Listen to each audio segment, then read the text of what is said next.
ताल ठोक के आखिरी पड़ाव पर हम हैं। प्रदीप जैन साहब, कांग्रेस का चेहरा, फाइनल टाइम पूछ रही हूँ सर। जी जी जी जी जी जी अदिति जी, आपने जो सवाल पूछा है कि कांग्रेस का चेहरा कौन होगा, इस पर हम कोई सर्वे नहीं करा रहे, लेकिन हम सर, वो मैं जानती हूँ, आपके फैमिली का रूल चल रहा है। इस पर मंथन चल रहा है। नहीं, फैमिली का रूल, आप अपनी तरफ से क्यों कोई राय जाहिर करती हैं? आपने सारी पार्टियों के लोगों को बिठा रखा है अदिति जी, आपकी तरफ से कोई राय आती है तो ऐसा लगता है कि आप ठीक नहीं कर रही। आपको देखना चाहिए जिस ढंग से हमारी पार्टी चुनाव लड़ती रही, चाहे कर्नाटक में हम लड़े हों, उत्तराखंड में लड़े हों, हिमाचल में लड़े हों, हम उत्तर प्रदेश में सरकार बनाएंगे, ये आपको आने वाले समय में दिखाई देगा। और कहीं से भी हमें उत्तर प्रदेश की बात कर रही थी, आप हिमाचल प्रदेश पहुंच गए। चलिए, मुझे जवाब मिल गया। सैयद आसिम वकार, कैसे हैंडल करेंगे आप बीजेपी को? लॉ एंड ऑर्डर का जो हाल है, कैराना में क्या हुआ आपके मंत्रियों को पता नहीं है। जवाहर बाग में एक शख्स 2 साल तक असला इकट्ठा करता रहा, दबंगई के साथ रहता रहा, एक फौज उसने खड़ी कर दी, आपको पता नहीं था। कैसे काम करेंगे आप बीजेपी के विकास के दावे को? हिंदुस्तान में सुन तो लीजिए पहले मेरी बात। भारतीय जनता पार्टी एक प्लान के तहत इस तरह के मुद्दे उठा रही है।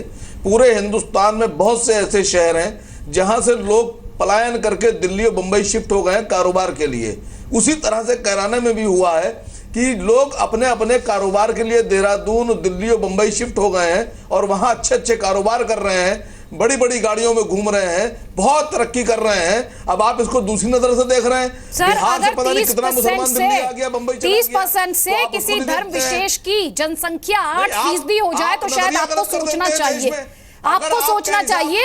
इस तरीके की सफाई कहीं स्टैंड नहीं करती है लॉजिक के लिए। टेलीविजन से मुल्क नहीं चलेगा। आईपी सिंह साहब, क्लोजिंग कमेंट। मुल्क चलेगा संविधान से। आप अपने हिसाब से मुल्क चलाने की कोशिश मत कीजिए। सर, आपका प्रशासन तो खुद गया है अब जी न्यूज पर खबर दिखाई जाने के बाद। खुद अब प्रशासन की नींद खुली है। जी आईपी सिंह, नहीं, जी न्यूज की खबर गलत है। फिर मैंने आपसे कह दिया, मैं आपको बहुत से शहर ऐसे बता दूंगा जहां से लाखों की तादाद में सही गलत का फैसला आपने कर कहां से लिया? कारोबार अपने जमा लिया, दिल्ली में, मुंबई में, कर कहां से लिया? आपको तो खबर की जानकारी नहीं थी। आईपी सिंह साहब, गलत नजरिए से खबर करेंगे और गलत तरीके से खबर करने के बाद देश को, प्रदेश को बदनाम करने की कोशिश करेंगे। उत्तर प्रदेश में सपा बसपा की सरकार रही है, शांत नहीं बैठेंगे। आपको जवाब देंगे हम। आपको माफी मांगना सर, आप हमें जवाब मत दीजिए, देश की जनता को जवाब दीजिएगा, उत्तर प्रदेश की जनता को जवाब दीजिएगा। केंद्र की यूपीए सरकार को समर्थन देती रही। नहीं, आप 15 सालों में फिर मैंने आपसे उत्तर प्रदेश को लूटी रही, बहन बेटियों की लूटी जाती रही। तो आपने व्यवसाय यहाँ से आलोक मेहता जी 20 सेकंड्स में, क्योंकि यहाँ पर तो कुछ समझ में नहीं आ रहा है। 20 सेकंड सर, फाइनल कमेंट आपका। देखिए, मुझे लगता है कि उत्तर प्रदेश में निश्चित रूप से बहुत ही घमासान इस बार का चुनाव है और अभी भारतीय जनता पार्टी कांग्रेस को रणनीति बना करके यदि वो विकल्प के रूप में वहाँ अपने को देखती है तो देखना होगा। और ये ठीक है, वो शायद सर्वे कराए या अपने जो प्रादेशिक क्षत्रप हैं उनका आकलन करे कि उनको कैसे वो कर सकते हैं। और जब तक युवा नेतृत्व या जिस तरह का एक विकल्प अच्छा दिखाई देगा तभी ये लोग विकल्प को सामने दे पाएंगे। आप सभी मेहमानों का बहुत बहुत शुक्रिया। बेहतर होता आप सवालों के जवाब देते, लेकिन देश की जनता है और वो सब कुछ जानती है और अपने तरीके से वो सवाल जवाब भी करती है और जवाब देने का तरीका उसका थोड़ा सा हार्श होता है। प्रधानमंत्री मोदी बदलाव की बात कर रहे हैं, निगाहें इस बात पर कि यूपी में जीत के लिए वो कौन सा बदलाव रहेगा।